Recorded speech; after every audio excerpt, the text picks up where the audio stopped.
Good morning, everyone. Welcome to the Midweek Recharge. I'm Pastor Will. This is Desert Highlands Baptist Church, and here we are back with our study through the book of Joshua. We're here in chapters 9 and 10 today. This is after the victories over the walled city of Jericho, the famed walled city of Jericho, and a victory over Ai was a town to the west of Jericho. Now, the people of Israel have been camping in a place called Gilgal. And they move out, their troops move out from there in order to go and do as the Lord commands them to do. Had a little trouble with Ai because they didn't follow the rules. They didn't do as God taught them to do. And if you follow kind of the direction the people of Israel have been traveling, they went to Ai. Next to them was Bethel, the house of God. And they turned north to a town called Shechem, where they set up on, as per Moses' instructions, book of Deuteronomy told Joshua to set up a place of blessings and curses to remind the people of Israel, hey, you get blessings when you do it my way. And you get curses, not because God is casting down lightning bolts of curses on people, but there are natural consequences to doing things differently than we know is wise. And so those different outcomes as a result of different decisions, right?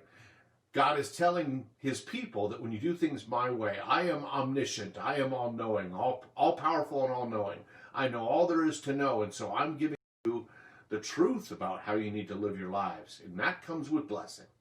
Now, there's constant blessing, but there's blessing that always follows obedience. God's teaching his people to rely upon him. It's always a good lesson for you and I as Christians, to be reminded of how much we can rely upon Father God, and certainly upon our Savior Jesus Christ. So, blessings and curses at Shechem. Well, where we're gonna find ourselves today is a different spot as the armies return to Gilgal, where the people of Israel are camping, and another foe, we shall see as they come and approach Joshua and his men here in chapter 9. So, chapter 9, verse 1 starts here. Now, when all the kings west of the Jordan heard about these things, the kings in the hill country, in the western foothills, and along the entire coast of the Mediterranean, sea as far as Lebanon, the kings of the Hittites, the Amorites, the Canaanites, the Perizzites, the Hivites, and the Jebusites, lots of ites. Verse 2, they came together to wage war against Joshua and Israel, these 5 kings, teaming up to take on this threat to all of the kings. Now, these kings of their own independent city-states, they are not necessarily buddies. They're all rivals. But they see a common enemy in the forces of Joshua and his men, and certainly the God of Israel. Verse 3, however, when the people of Gibeon heard what Joshua had done to Jericho and Ai, remember Jericho was destroyed conquered with relative ease once the walls came down. And Ai, they had a little trouble with Ai, but only because they overestimated themselves and their own prowess, and they underestimated that Ai could be a threat. So once again, that they started following God as God instructed them, then Ai fell just as easily. Verse 4, they resorted to a ruse. They went as a delegation, this is Gibeon, whose donkeys were loaded with worn-out sacks and old wineskins, cracked and mended. I mean, old wineskins meaning the leather that they would weave together, sew together with other leather straps to hold liquid. Those wineskins would, over years, they would soak in the wine, and they would sag and pull apart. So to the point that those old wineskins didn't hold a whole lot of wine, they were just leaky sacks is what they were. So this denoted wineskins that were overused and that were ready to fall apart. You see what the Gibeonites are trying to do here. They're trying to paint this picture that we have been on a long journey to reach you. We'll see why they want to say that in just a second. Verse 5, they put worn and patched sandals on their feet. This same theme is continuing. And wore old clothes. And all the bread of their food supply was dry and moldy. Meaning to say they'd been out in the sun too long. So they didn't take the nicest of their produce. They brought presents, food, edible things to their meeting with the Israelites. But of course, they're trying to denote that they've been on a long journey and they just have barely made it, right? Tattered clothes, older food. Here we go. Dry and moldy, been out in the sun too long. Verse 6. Then they came to Joshua in the camp at Gilgal, and said to him and the Israelites, we have come from a distant country to make a treaty with us. Now, why is it important that the Gibeonites come and present themselves as a distant country? Well, they know. They know what Joshua, the kind of mission that he's on. He's there to wipe out the Canaanite tribes. He's there to destroy them all. And they're aware of this. They've figured this out. The kings of the south have figured this out as well, right? That's why they have banded together in common cause to go up and defeat Joshua. But the Gibeonites, they've learned that if they present themselves as a non-Canaanite tribe and kind of prey upon the sympathies of the people of Israel and Joshua, that they might actually avoid being wiped out. They are going to be noted here in chapter 10, in fact, that they're a powerful army themselves, the Gibeonites, but they can't possibly stand against the people of Israel and their numbers. So they see this. They see the success against Jericho. Many thought absolutely impenetrable city, and it's wiped out. They thought about Ai, a fortified city in its own right, and it's wiped out. So the Gibeonites are saying, I am reading the tea leaves. I am figuring out there must be a better way than facing Joshua and his men. So this is their master plan. Verse 7, the Israelites said to the Hivites, but perhaps you live near us, so how can we make a treaty with you, right? So this Gibeonites, they're part of the Hivites, right? A larger group, but they're their own tribe in and of themselves. We think maybe you're lying to us. We're not sure that you're fessing up to us, man. We think maybe you might live near us. So how can we make a treaty with you if you live near us? Because that would make you a Canaanite tribe. That's right. Verse 8, so we are your servants, they said to Joshua. But Joshua asked, who are you and where do you come from? Joshua's still not convinced. But notice something that has not happened. We're going to see that in just a second, what Joshua has not done. He is looking at them with proper scrutiny and a little bit of cynicism. I'm not sure I buy this story. Where do you come from? He keeps asking the same questions over and over again. Verse 9, they answered, your servants have come from a very distant country. Notice that distant country apparently has no name. They don't mention it. Because of the fame of the Lord your God, for we have heard reports of him, all that he did in Egypt. Now, friends, understand that the people of Israel are mostly the people of Israel. But there are Egyptians with them that have chosen to spend their time with him. Rahab and her family from the city of Jericho are in and among them and counted among them. So it's not like this is a Jews-only club, but those who have placed their faith in God, right? We're going to see, though, a distinction between what the Gibeonites are ready to admit out loud, what they're ready to follow, versus maybe Rahab and her family. Because Rahab and her family express a fundamental submission before and fear of God. We're not going to see that in the Gibeonites. Who do they fear? Joshua and the people. But Joshua laps that up. Yeah, fearful of me, fearful of my people. When we get off, we get off of the main road when we start thinking that way, don't we? For we have heard reports of him and all that he did in Egypt, they say about God. Verse 10, and all that he did to the two kings of the Amorites. Remember, these were the battles that they faced on the east of the Jordan River before they crossed over to the West Bank. East of the Jordan, Sihon, king of Heshbon, and Og, king of Bashan. I think if my name was Og, I might consider a name change. Og, king of Bashan, who reigned in Ashtaroth. Verse 11, and our elders and all those living in our country said to us, take provisions for your journey, go and meet them and say to them, we are your servants, make a treaty with us. In other words, you are big and mighty and powerful, and we cannot hope to stand against you. Make us part of your nation. Not make us Israelites, but make us allies. Make us friends. We would agree to this. Verse 12, this bread of ours was warm when we packed it at home on the day we left to come to you. But now you see it's dry and moldy. You see the con taking shape here, as the Gibeonites see no other way of avoiding the sword but to have this terribly deceptive lie. And we're going to find out actually that it works for one specific reason. Let's keep reading. Verse 13, and those wineskins that we filled were new. But we see how cracked they are, and our clothes and sandals are worn. They're worn out by the very long journey. Jesus makes reference to old versus new wineskins. And he actually makes reference to the Old Testament law versus the new law that he's brought. Not that the Old Testament law has been replaced, but it's been satisfied in the person of Jesus. So it's the idea of pouring brand new wine into old wineskins. Why would you do that? He says, I'm not trying to augment the power of the Old Testament law, because the law never had any power.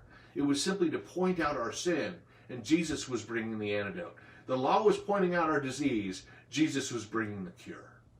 And that was really the point that he was making. Pouring brand new, precious, wonderful wine, not the old wine that's watered down at parties once everybody's drunk in those days, right? It wasn't that stuff. It's the good stuff, the good wine being poured into old wineskins. What, that's cracked and has holes and it could pour on out and be worthless? No, you would put your most important wine, your best wine, in new wineskins. And Jesus was making the point.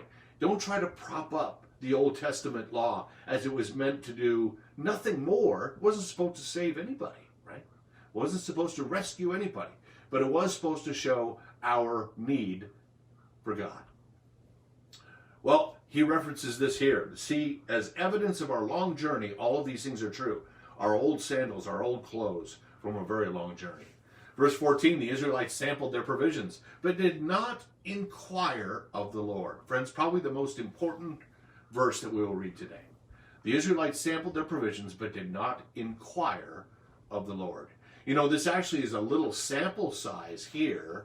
Yeah, the word sample is in the verse there, but this is a sample size of actually another book, the book of Judges in the Old Testament, where everyone did what was right in their own eyes.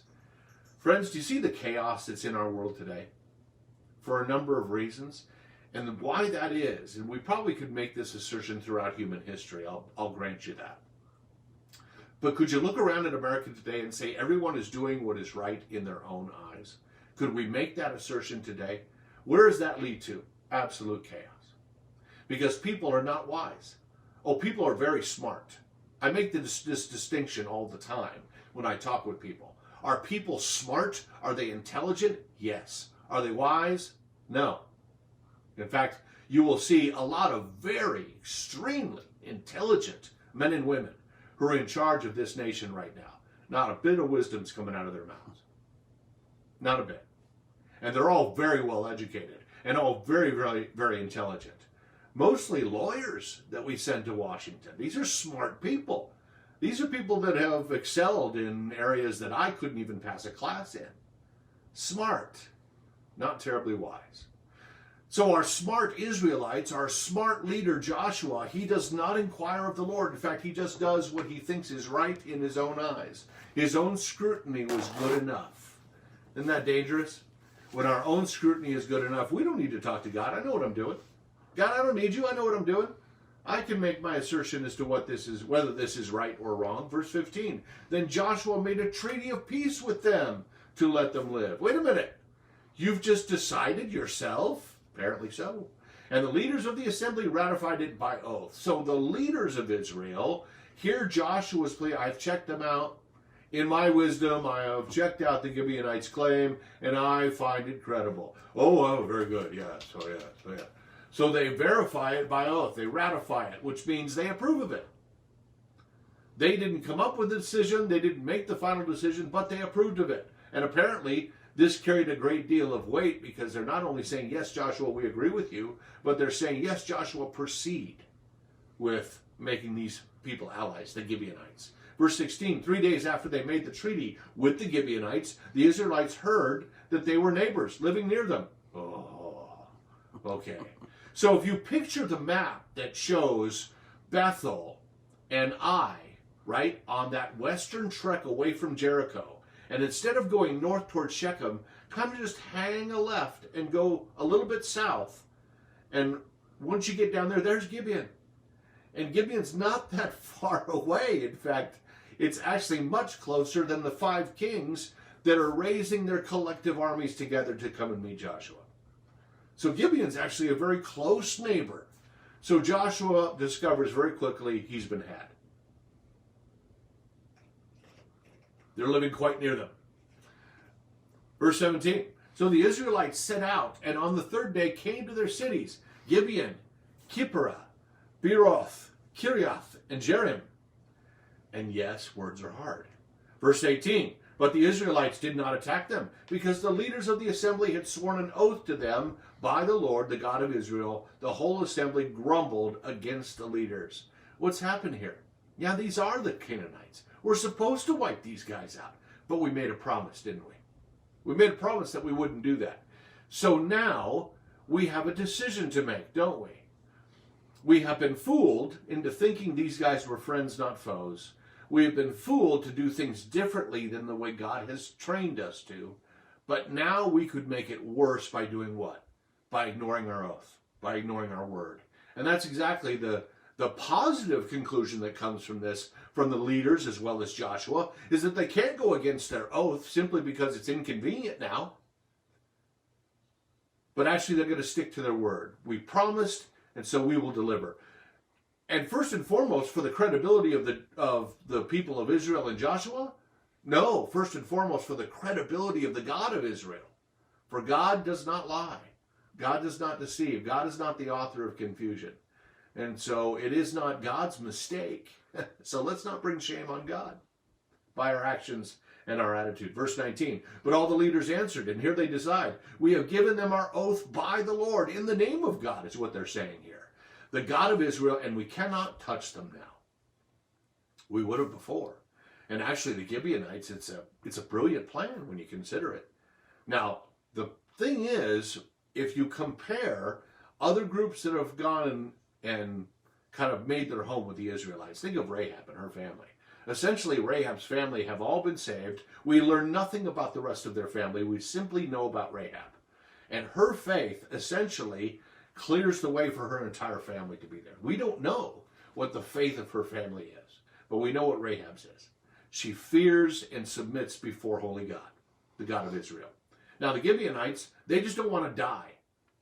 That's their motivation. Please don't kill us. Okay? So there's a dramatic difference. If you actually, we won't go into that right now, but if you read the accounts of the words that are used with the Gibeonites that we just went through, just talked about, their words about why they want to be friends with Israel, and the words that Rahab chooses, I'm sure Rahab didn't want to die either. I'm sure Rahab didn't want to be part of the destruction of the city of Jericho.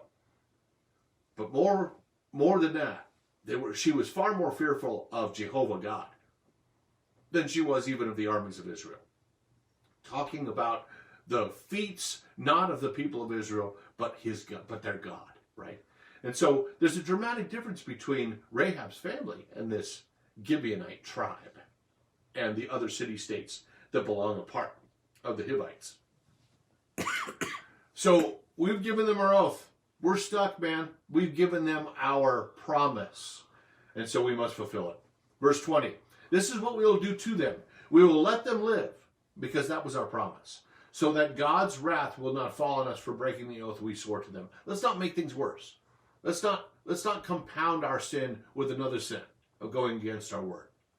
Verse 21, they continued, let them live, but let them be woodcutters and water carriers in the service of the whole assembly. So the leaders kept the promise to them was kept. You know, some people who had that job as water carrier, actually the women do this with African tribes, even to this day. You might have seen large baskets on women's heads as they carried through. I mean, I can't imagine the neck strength you got to have for that, carrying whole amounts of water, jugs and large woven baskets on people's heads. I can't even imagine how difficult that is. But a water carrier, even today, can actually spend the entire day gathering water, going to the water source, loading up for your carrying, and then walking all the way back to your home, to your village, to provide water. Water in some areas of the world is so difficult to get to, and you're not all that convinced it's actually clean by the time you get to it. This was a very important job, but a hard, difficult job. So they're not letting them off the hook here. They're not going to kill them. They're actually going to count them as allies, but they will be servants to the people of Israel. So they kind of punish them for being deceptive. So the leader's promise is kept essentially, though, because they don't kill them. They don't wipe them out. Verse 22, then Joshua summoned the Gibeonites and said, why did you deceive us by saying we live a long way from you, while actually you live near us? You know what's fascinating here is Joshua doubles down on, hey, you darn Gibeonites, how could you do this? There doesn't seem to be, at this particular stage, any self-assessment from Joshua. Though a competent leader, a good leader, a leader who loves God, but yet he's not asking the question, why didn't I consult the Lord? Why didn't I do this? When I consulted the Lord for the city of Jericho, the walls fell. When I consulted the Lord for the city of Ai, we had victory. When I did it without him, we had defeat, as our men ran in fear. Why did I not consult the Lord here? Maybe he does it, and we just don't hear it in the scriptures, but he doesn't seem to be asking that question. He's instead putting all of the blame at the feet of the Gibeonites. Can you blame the Gibeonites? Not being people of God, being people that are just simply fearful for their own destruction, that they invent a way to keep their enemy from wiping them out. It's actually rather genius from a group of people that are not actively following the Lord. Verse 23, you are now under a curse. You will never be released from service as woodcutters and water carriers for the house of my God. Verse 24, they answered Joshua, your servants were clearly told how the Lord your God had commanded his servant Moses to give you the whole land to wipe out all its inhabitants before you. So we feared for our lives because of you, and that is why we did this. You can't fault their reasoning. Now, the even better reasoning would have been as Rahab's was. We submit to you and to holy Jehovah God. We will serve him with our lives. That would have been different. Now the Israelite nation just grew. Amen? Now, the Gibeonites do not become part of the Israelite nation. They are simply allies. They're simply non-combatants as far as fighting with Israel. What we're going to find is they will become allies on the battlefield. We feared you. We didn't want to die. And so that's why we did this. Verse 25, we are now in your hands. Do to us whatever seems good and right to you. Really? Can you imagine the ego trip that you and I can be on when somebody says, do what you wish. Whatever you say, we'll do. Imagine how much destruction that brings upon someone who might be fighting his own ego, his own kind of power base. If Joshua was a normal man, he has the same sinful nature that you and I do. I'm sure he's battling his ego on a daily basis. And now he has an entire tribe of people say, whatever you command, it is our wish to do. He doesn't redirect them back towards God. He just kind of takes the warmth of their adulation and commitment. Verse 26. So Joshua saved them from the Israelites, and they did not kill them. Verse 27. That day he made the Gibeonites woodcutters, water carriers for the assembly, to provide for the needs of the altar of the Lord at the place the Lord would choose. And that is what they are to, that's what they are to this day. Chapter 10. Now Adoni-Zedek, king of Jerusalem, heard that Joshua had taken Ai and totally destroyed it, doing to Ai and its king as he had done to Jericho and its king, and that people of Gibeon had made a treaty of peace with Israel and had become their allies. Now understand, Jerusalem is not in any way a Jewish city yet. This is long before the Jews take the land of Canaan. So this is a completely different group of people, and they are just as fearful as anybody of the armies of Israel. And he realizes that he has something to be fearful of. The town that the guard city that no one thought could be defeated, Jericho, was wiped out rather easily in just a week. And Ai, a strong fortified city in its own right, was wiped out with almost as much ease. So this is a mighty king who's shaking in his boots. Verse 2, he and his people were very much alarmed at this because Gibeon was an important city, like one of the royal cities. It was larger than Ai, and all of its men were good fighters. This was a difficult loss. This isn't simply even losing an allied army, an army that was actually part of yours, but now they've gone to work for the other side. They have changed teams, man. This is bad. And they have a good reputation as being good fighters. All the more interesting that they felt the need to kind of fall at the feet of Joshua and ask for his mercy. After they tried to fool him, that's exactly what they do. Verse 3, so Adonizedek, king of Jerusalem, appealed to Hoham, king of Hebron. Another very unfortunate name, Hoham. Hoham, king. I think I changed my name. Hoham, king of Hebron. Piram, king of Jarmuth. And Japhia, king of Lachish. And Debir, king of Eglon. These are all kings of these independent city-states that are in the south. They're to the southwest of Jerusalem. Oh, it's all in that area there. Okay? So you could just call them the 5 kings to the south. Verse 4, come up and help me attack Gibeon, he said, because it has made peace with Joshua and the Israelites. We're going to punish these guys. How dare they flip sides, right? And it's a little bit more of a soft target than it is to go up and attack Joshua. Let's be honest. They see another target that they could send a message with. They were planning on attacking Joshua. And now they say, hey, Gibeon, let's teach them. Let's teach them a lesson for being turncoats. Verse 5, then the 5 kings of the Amorites, the king of Jerusalem, Hebron, Jarmuth, Lachish, and Eglon, joined forces. They moved up with all their troops and took up positions against Gibeon and attacked it.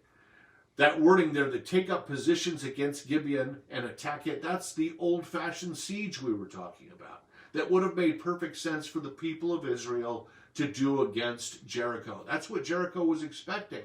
They weren't expecting any ability to get through the walls. They expected that the people of Israel would try to starve them out.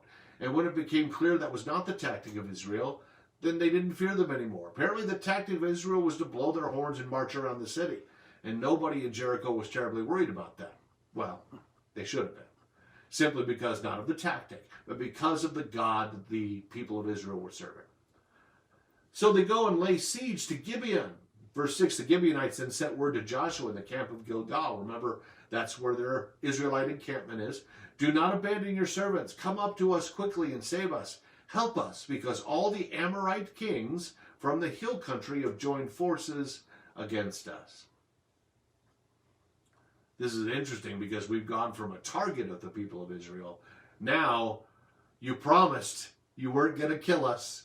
Please aid us in our time of need as we serve you. Verse 7.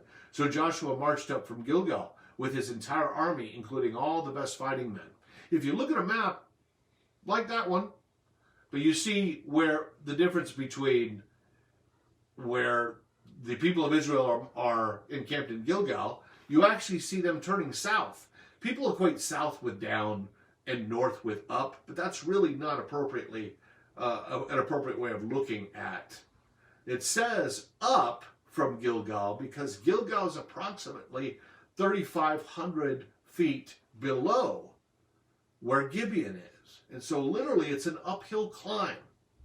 If you've ever noticed a hike from up a hill or something, and how much more difficult it is than just taking a walk on flat surface. If you like to hike, if you like to mountain climb, you're a crazy person, first of all. But besides all that, you see the difference that it makes on your body when you're walking up. Literally, they are marching up from Gilgal, like I said, about 3,500 feet below where Gibeon is. So it's like climbing a mountain. They really are making a sacrifice to go and defend the men of Gibeon. Verse 8, the Lord said to Joshua, do not be afraid of them. I have given them into your hand. Not one of them will be able to withstand you. We can only assume at this point that Joshua has brought this before the Lord. Finally, Joshua, you brought a plan before the Lord. As he brings it before God, God blesses it and says, I am with you. Go ahead and go against your enemies. These were people part of the original plan to be defeated anyway. Now is the convenient time for these kings to be wiped out. Verse 9, after an all-night march from Gilgal, Joshua took them by surprise. Now, why are they surprised? I find this very amusing. Why are these kings, with all of their armies, marching with great fury towards Gibeon? Why are they surprised by an attack? Well, they're probably surprised that knowledge of the attack is out there. And they're surprised to find Joshua and his armies there to defend. Verse 10, the Lord threw them into confusion before Israel. So Joshua and the Israelites defeated them completely at Gibeon. And completely is exactly what it sounds like. We're going to hear more about this, exactly a complete wipeout of their armies in more detail in a few verses. Israel pursued them along the road up from Beth Horon and cut them down all the way from Azekah to Makkedah. All the way down, wiping them out. Verse 11, as they fled before Israel on the road down from Beth Horon to Azekah, the Lord hurled large hailstones down on them, and more of them died from the hail than were killed by the swords of the Israelites. Isn't that fascinating? It's interesting where God throws these miracles in to give himself glory. Because look at how on a razor's edge the people of Israel operate. Very quickly giving in to their own egos, their own false beliefs that too much of them is responsible for the victories. And they wipe them out with the sword, but these retreating soldiers are all pelted down with hail from heaven, as if to say, I am the one who has produced victory. Not you. Not you, Joshua. Not people of Israel. Imagine hailstones. I've never been in a hailstorm where there is anything larger than, say, like a marble or even smaller, a BB. But these are hailstones appropriately called so. In fact, most scholars think baseball, softball size. And a softball size hunk of ice that hits you in the head is going to do a little bit of damage. So more actually die from God's miraculous hail that comes down from heaven. There's an obvious joke here that I won't make. And some more are killed from God's action than from the swords of the Israelites. Believe me, that's a very specific message that God is sending. I am the one responsible for victory, he says. Verse 12, on the day the Lord gave the Amorites over to Israel, Joshua said to the Lord in the presence of Israel, sun, stand still over Gibeon, and you, moon, over the valley of Ajalon. Verse 13, so the sun stood still, and the moon stopped, till the nation avenged itself on its enemies. As it is written in the book of Jashar, the sun stopped in the middle of the sky and delayed going down about a full day. Now, scientists will look at this when there is so much of the Bible that is scientifically verifiable, right? And people will actually look at the miracles of God and try to find some sort of naturalistic explanation. I wonder why finding a naturalistic explanation in some people's minds kind of wipes out the miraculous nature of it. As if being able to explain it meant it was any less miraculous. But you can't explain this one. And many people will say, well, that's just ridiculous. That could never happen. Yeah, okay. That's because it's a miracle. And it comes from God. The whole point of this exercise is to show I'm the one who's in control here, guys. And he makes that advertisement to whoever is left of the Canaanite armies and to Joshua and the people of Israel collectively. I am the one who has true power here. No one else. So the moon stops. The sun stops. They stop their rotation temporarily. Why? Because it is the Lord God himself that keeps everything spinning. We learned that in the book of Colossians. It is God himself that spins the orbits of the planets in our universe. And some of you scientific types are backing off going, well, you have no background in science. What are you talking about? You don't know what you're talking about. That can't happen. You know how it can't happen? Because the God of the universe who made them can do whatever he wants. About time we woke up to that fact, folks, that the God of the universe is going to eventually get tired of being told he doesn't exist. And eventually, who's to say he hasn't already? Eventually he's going to start judging a group of people that refuse even to acknowledge his presence, let alone follow him. Judgment is coming. Might already be here. But the sun and the moon stop in the sky. Oh, that can't happen. Anything is possible with God. Verse 14. And of all the things in the Bible that might seem miraculous that you have a problem with, if that's the worst, I invite you to read more of the scriptures. Verse 14, there has never been a day like it before or since, a day when the Lord listened to a human being. Surely the Lord was fighting for Israel. More than likely that Joshua beseeched on behalf of his nation for God to be with them as they went to battle the Amorites. And he clearly was with them. In fact, participated in the battle himself, because the people of Israel weren't nearly as effective as God himself was of wiping out their enemies. Verse 15, then Joshua returned with all Israel to the camp at Gilgal. Verse 16, now the 5 kings had fled and hidden in the cave of Makkedah. Verse 17, when Joshua was told that the 5 kings had been found hiding in that cave at Makkedah, he said, verse 18, roll large rocks upon the mouth of the cave and post a guard, men there to guard it. Verse 19, but don't stop. Pursue your enemies, right? The battle is still taking place. But the kings, mighty men of valor that they are, they've run off in the middle of the battle that they see they are rapidly losing and go hide together in a cave. Hey, these are brave dudes, huh? Not even going down with their soldiers, running off in fear by themselves. God's given them into your hands, he says. Verse 20, so Joshua and the Israelites defeated them completely, but a few survivors managed to reach their fortified cities. Verse 21, the whole army then returned safely to Joshua in the camp of Makkedah, and no one uttered a word against the Israelites. A little fear going on, maybe. Verse 22, Joshua said, open the mouth of the cave and bring those 5 kings out to me. So they brought the 5 kings out of the cave, the kings of Jerusalem, Hebron, Jarmuth, Lachish, and Eglon. And when they had brought these kings to Joshua, he summoned all of the men of Israel and said to the army commanders who had come with him, come here and put your feet on the necks of these kings. It was ancient symbolism, and you and I can probably identify with this a little bit. This is ancient symbolism, to have your foot on someone's neck. This is why this situation with this police officer and this gentleman who lost his life because of the actions of the police officer, of this authority figure, makes it all the more disturbing, doesn't it? This is the symbolism of you can do nothing.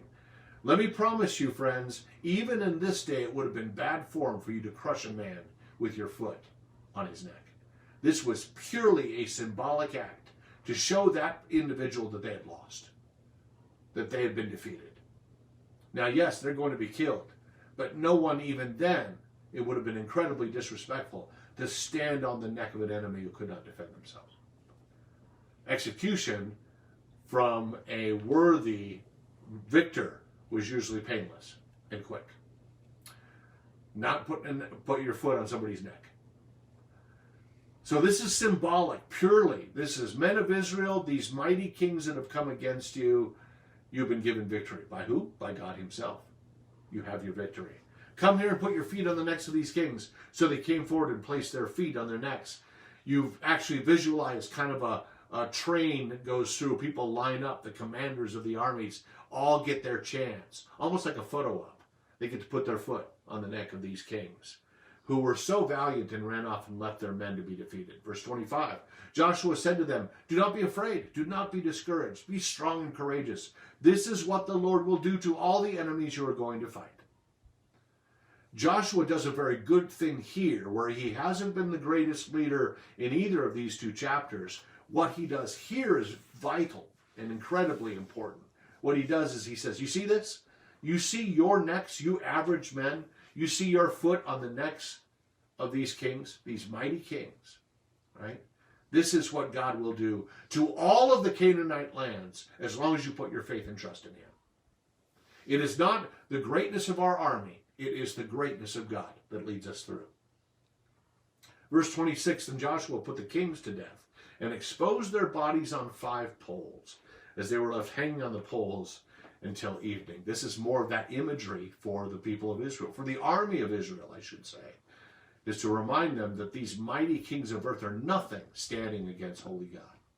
Verse 27, at sunset, Joshua gave the order that he took them down from the poles and threw them into the cave where they'd been hiding. At the mouth of the cave, they placed large rocks, which are there to this day. You know, in the ancient world, it actually was very popular in many different cultures. Once you defeated your enemy, if you knew that more of the enemy were returning, you would put your enemy on spikes or hanging or for display, for intimidation purposes. Really, truly kind of an ugly thing to do. But that's not Joshua's mindset here. He's not warning other nations. He's not doing anything other than encouraging his men. You see, these mighty kings are nothing before mighty God. Nothing at all. In their arrogance, they thought they could come up and wipe us out, and they were wrong. Not because they faced Israel, but because they faced Yahweh. Verse 28, that day Joshua took Makkedah. He put the city and its king to the sword and totally destroyed everyone in it. He left no survivors. And he did to the king of Makkedah as he had done to the king of Jericho. Now the next few verses are going to be a little repetitive, but it's important that we see what Joshua has the people of Israel doing in the name of God. Verse 29. Then Joshua and all Israel moved with him on from Makkedah to Libnah and attacked it. The Lord also, now they aren't sieging. They aren't laying siege. They're just attacking these mighty cities. Verse 30, the Lord gave the city and its king in Israel's hands, the city and everyone in it. Joshua put to the sword. He left no survivors there, and he did to its king as he had done to the king of Jericho. See, the problem of inviting the Gibeonites in was the same problem of letting anybody live throughout these city-states, is because the culture is so completely foreign to what God has set down as right and wrong with his people. So that's why they've been prejudged to be wiped out, because he doesn't want his people infected. Now they're going to make compromises. They're going to make mistakes. They've already made a mistake by not consulting the Lord before they accepted the Gibeonites as friends.